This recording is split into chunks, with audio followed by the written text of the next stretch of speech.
Oi, bom dia, meu nome é Leonardo, sou do segundo ano 2, meu grupo vai falar sobre eletroquímica. A eletroquímica é um ramo da química que estuda o aproveitamento das reações de oxidação, que há transferências de elétrons para a formação da corrente elétrica, é bem como um processo inverso, a formação de energia química por meio da energia elétrica. Oi, bom dia. Meu nome é Diene e eu vou estar falando sobre o assunto de eletroquímica, especificamente o tópico de tipos de pilhas de bateria. As pilhas de baterias, elas são classificadas entre duas classificações, sendo elas primárias e secundárias. As primárias são pilhas de baterias que não são recarregáveis, porque quando os reagentes é todo consumido e a reação de oxirredução que ocorre dentro delas acaba, elas precisam ser descartadas, por isso que não são recarregáveis. E sendo elas pilhas e baterias de lítio, seca e alcalina. Já a classificação secundárias de pilhas e baterias são pilhas e baterias que podem ser recarregadas por meio de aplicação de uma diferença potencial por meio de um gerador, como um carregador, um alternador ou um dinamo. Por isso que as reações que ocorrem no funcionamento dos dispositivos ocorrem no sentido contrário, assim regenerando os reagentes e permitindo que a bateria possa ser utilizada novamente, sendo essas baterias e pilhas sendo bateria de chumbo utilizadas em automóveis, bateria de íon lítio usadas em celulares, bateria ou pílula de níquel-cádmio e bateria de hidreto metálico ou óxido. Bom dia, meu nome é Pedro Paulo e eu vou falar sobre a pilha de Daniel. Pilha é um sistema em que a energia química é transformada de modo espontâneo em energia elétrica. Em 1836, o químico e meteorologista inglês John Frederick Daniel construiu uma pilha diferente da até então conhecida, na época, a pilha de Alessandro Volta. Nesta pilha ele interligou dois elétrodos que era um sistema constituído por um metal imerso em uma solução aquosa de um sal formado pelos cântions desse metal.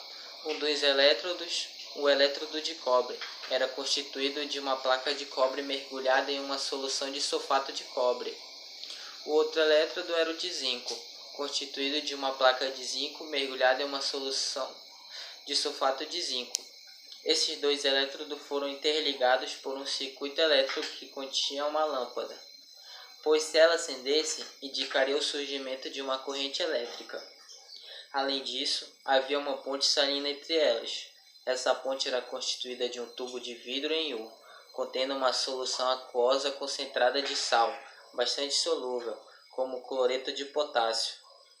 Por exemplo, as extremidades do tubo são revestidas com algodão ou com agar-agar. Bom dia, meu nome é Catriele e eu vou falar sobre eletrólise. Eletrólise é uma reação redox não espontânea, ou seja, ela não ocorre sozinha sem que eu dê alguma coisa para ela ou que eu force a reação acontecer. E elas são forçadas por uma corrente elétrica. Corrente é essa que é um ponto crucial para a gente entender a diferença, por exemplo, da pilha, que é uma reação espontânea que vai produzir corrente elétrica. Já a eletrólise, ela não é espontânea e ela vai consumir energia elétrica. E a eletrólise ela é muito usada na indústria porque por meio dela é possível isolar algumas substâncias que são fundamentais para o meio de produção, como por exemplo o cloro, o alumínio, o hidróxido de sódio, etc. Além disso, também é um processo que purifica e protege o revestimento de vários metais. a eletrólise ela é classificada em duas: a eletrólise igênia e a eletrólise em meio aquoso. A eletrólise igênia, o meio aquoso, ele é fundido, ou seja, ele está no estado líquido, só que sem a presença de água. Isso acontece porque o ponto de fusão dos materiais que geralmente são derretidos é bem elevado. E para finalizar, a gente tem a eletrólise em meio aquoso, que é uma reação de oxirredução não espontânea e que ocorre pela passagem da corrente elétrica por meio de uma solução de íons dissolvidos em água. Oi, bom dia, eu sou a Maria Eduarda e eu vou falar da lei de Faraday, também conhecida como indução eletromagnética. Afirma que a variação do fluxo de campo magnético através de materiais condutores induz o surgimento de uma corrente elétrica. O fenômeno da indução eletromagnética foi descoberto pelo físico e britânico Michael Faraday em 1831. Essa descoberta foi uma das mais importantes de toda a história, uma vez que, graças a esse fenômeno, somos capazes de gerar energia em usinas elétricas, produzir o movimento usando motores elétricos, gerar calor por meio de fornos de induções, fazer leituras e gravações magnéticas e outros. Oi, meu nome é Raíza e eu vou falar sobre a oxirredução. A oxirredução é um processo químico de transferências de elétricos entre alguns elementos do reagente da reação.